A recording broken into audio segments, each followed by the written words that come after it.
Hi guys, welcome back to Irish Footy Vlogs. Welcome back to another season preview. Today we've got Waterford FC, and I'm delighted to welcome Sean onto the show again. Sean, how are you? Long off season. Yeah, long off season. Very exciting, to be fair. So yeah, I'm in a good mood today. Yeah, I'd say you are because we're used to doing these Waterford videos. They come across negative most of the time, don't they? To be fair, but I think there's a lot of positivity with Waterford going into the new season. For the first time in many years, I think, Sean, they've actually kept the core of their squad, which is quite strange considering they're in the first division. They've struggled to do that in the Premier Division. They've added some players as well that look tasty, in my opinion, anyway, as well. But what's your general thoughts, I suppose, first of all, going into the season? Optimistic? Obviously, in Morris, the new manager as well, is that appointment that you would be excited about? Yeah, optimistic and high expectations as well, I think, going into it.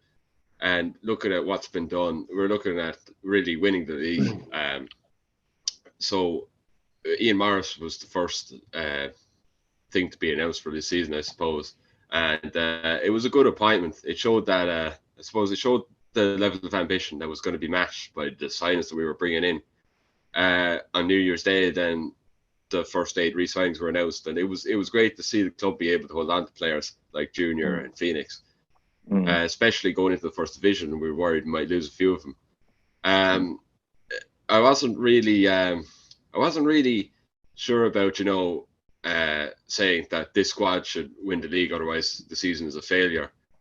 But when they managed to get back Anthony Wordsworth, I thought then that's kind of a sign of a team that really, is gunning to win. And as well with Ian Morris, he's got a point to prove now because Shelbourne have gone with Damien Duff, and he'll be eager to prove that they made the wrong decision. So really looking forward to the season. Yeah, I mean, the only player really that they lost from note really is John Martin. And if someone had said to you in pre-season that you're only going to lose John Martin pretty much from the starting 11, I think you would have bitten your hand off, wouldn't you? Even though he's a good player, absolutely, but, you would have. Yeah, of course, you're just going to lose some players. So it was incredible we were able to hold on to so many. Yeah, interestingly as well, I think in pre-season I noted that Keane Kavanagh seems to be on the score sheet a fair bit as well. So it's good to have him back in the fold, you would say proper, isn't it? Yeah, it is. There was obviously some problems with him last season, and hopefully he's got out of that rough patch and he's able to put it all behind him, because he's a very good striker. No, he is indeed. Out of the new signings, obviously Yassine and Neha has come in for Shelbourne. Killian Cantwell's come in. Richard Taylor's come in. Roland Idawu's come in. Nigel Aris and Lewis Bitten. Out of those signings, which ones are you excited about the most, do you think? When I first saw the signings, I think Yassine and Neha was the one I was most excited about. I'd heard about him playing at Notts Forest against Chelsea. Louis Britton as well he was at Derry on trial, and he scored a few goals for them as well. So really, I suppose all over the park. But those 3 in particular, I'd say, would be the 3 big ones. What's interesting is I think the squad was quite strong last year in the Premier Division. But do you think the squad's actually stronger this season, ironically enough? Yeah, I had this conversation with a few people. It's incredible that you probably take this squad over the squad we had towards the end of last season. I suppose the only area where I'd be really concerned, especially with the injury to Killian Cantwell, we might be a bit short at the back. That if injuries pile up, maybe we could be putting players. You could be looking to try to fill gaps. But other than that, I think this squad is definitely stronger.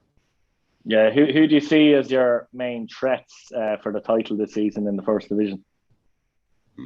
I think Treaty, I think Galway and Cork would be the big 3 threats. It'd be very interesting. Galway missed out by very narrow margins. I thought Bray were very lucky to get the win there, but I suppose that's the luck of playing in the playoffs, why we want to go straight up. And Treaty were very impressive. Maybe they'll have second season syndrome, I don't know, but I wouldn't count them to fall off. Yeah, I'd say you're looking forward to, despite being in the first division, I'd say yourselves and Cork are looking forward to some of those Mm, derbies in the season. Obviously, you'd mm. rather have them in the Premier Division, but even so, Yeah, absolutely. It's great. It's great to be able to travel to the games. Last season didn't get to travel to very many games at all. The closest game really would be Shamrock Rovers away. So there's a lot of local derbies that I'm looking forward to. Treaty, Cork, Cove, Wexford. Actually going up that loan next week. So I'm really looking forward to all the away days. Have you managed to actually catch any preseason games? I have, yeah. Yeah. I've gone to the Dundalk one. Mm. Uh, I have to say Dundalk were very poor on that day, but as well as that, we were impressive, and I thought we could have scored a few more than we actually did. Yeah.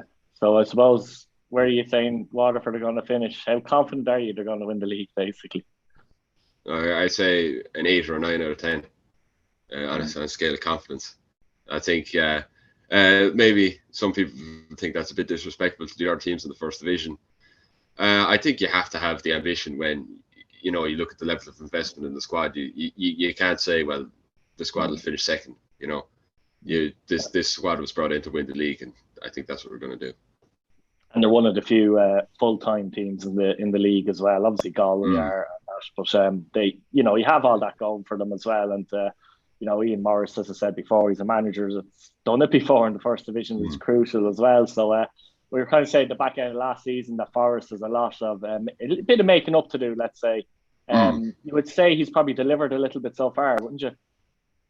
Yeah, definitely, and fair play to him and all, because it would have been very easy to go back to part-time football or to even bail on the project entirely. But he stuck to his guns, and he's shown very good level of investment. I hope that the fans come back to the RSC and return the investment on for him.